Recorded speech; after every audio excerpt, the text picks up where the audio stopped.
I want to tell the boys and girls a story this morning that happened 48 years ago, this very month. My father and his two brothers were working in the fields on Old Carpenter Bend in April 1927.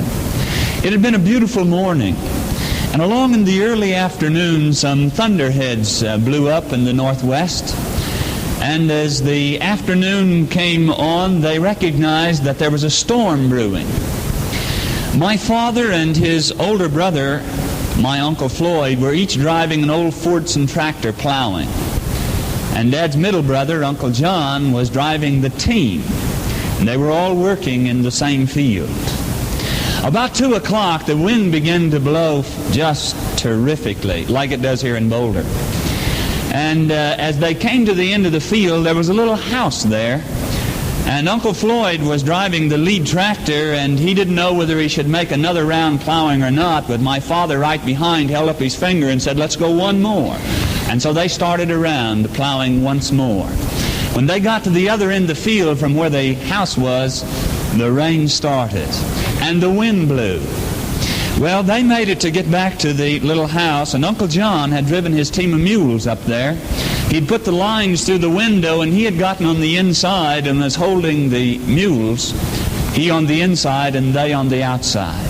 So the three brothers were there, and the wind blew and the rain came. They heard tremendous something falling. They thought it were the trees along Black River being blown over and falling into the river. The storm lasted for nearly an hour. After the storm, they went on to their home. Their home was about a mile further north, and there the wind hadn't been near as strong, and neither had there been near as much rain. The next morning, it was too wet to work in the fields, and they decided that they would do some work around their sawmill. And they went down to the sawmill, and one of the neighbors came and said, "Did you hear about what happened in Poplar Bluff yesterday?" They said, "No, we didn't hear anything. What happened?" Well, they said Poplar Bluff was literally blown off the map. There were 200 people killed. The town is in shambles. Well, their minds started turning very rapidly because Uncle John had just bought a brand new Dodge touring car. A 1927 model Dodge that he hadn't gotten delivery on yet. And he said, "Where did the storm hit?" And they said the hardest was on 5th Street. And that was the very street that the Dodge dealers were on. Well, you know exactly what those three men did next. They shut down the sawmill and they started to town. They took the railroad track in because they were walking. And there was the National Guards, and they said, "You can't go into town." Well, they said, "We'd like to get into town." They said, "Who do you work for?" And they said, "We work for Jesse Reynolds." Oh, well, they said, "His crew's cleaning up his properties." Jess Reynolds owned the farm that they were farming. They did work for him, and he owned about half the town. He owned the bank in town. And so they assumed that they were going in to work for Jesse Reynolds, which they did when they got into town. But their first point of interest was 5th Street. As they started down 5th Street, they saw the buildings were practically all on the ground.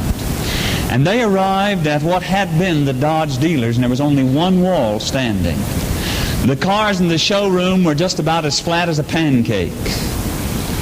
And Uncle John wondered, what about his new Dodge? They walked in, and there sitting along the one wall that was standing was his car. It had all been cleaned and shined, and it was ready to go. He was to have picked it up the next day, not the day they were there, but the next day. And it was all ready. The only damage that had been done, one brick had fallen and had gone right through that touring top. You know, they call them a touring car. We call them convertibles today. And it had a brick that had dropped through.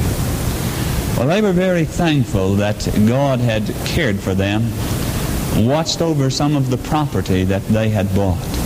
But there was one other incident that happened in that storm that I believe shows the leading and guiding hand of God even greater. There was a drayman, a delivery man we would call him today, that worked in Poplar Bluff, that had a team of bay horses that was the pride of Mr. Fields that did the delivery. He had a good wagon and one of the best teams in town. He had a wooden leg. He was a peg-legged man. But everyone knew him. He was a jolly man. They all enjoyed his deliveries. He was always happy and had a big smile. And Mr. Fields was coming down Fifth Street right in front of that Dodge dealership when the storm hits. The wind started blowing and telephone wires started coming down and light poles and buildings, and so he jumped off his wagon. He ran around and he stood in front of his horses. And he held them by the bits and the bridles, and he talked to them during the whole time that storm blew. A telephone pole, I believe it was actually a light pole, came down and went right across his wagon and just broke it in two, about 6 feet behind his team of horses. But he knew his horses well, and they knew him well.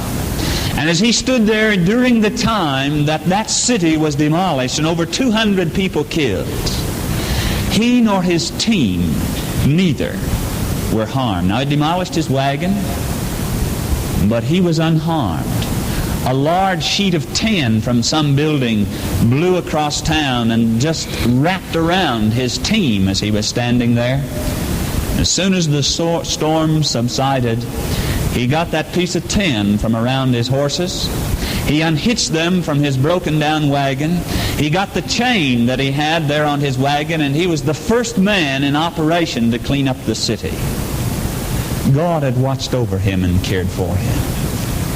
And you know, boys and girls, even though there is not a cyclone, a tornado like that blowing in our world today, there is a tornado of sin. And I'll tell you, it's blowing all types of debris. It's doing all kinds of damage to the lives of boys and girls. And if we know the Master, and if we stand true to Him, He will care for us. He'll watch over us. And we'll come through that storm unharmed and on the side of God.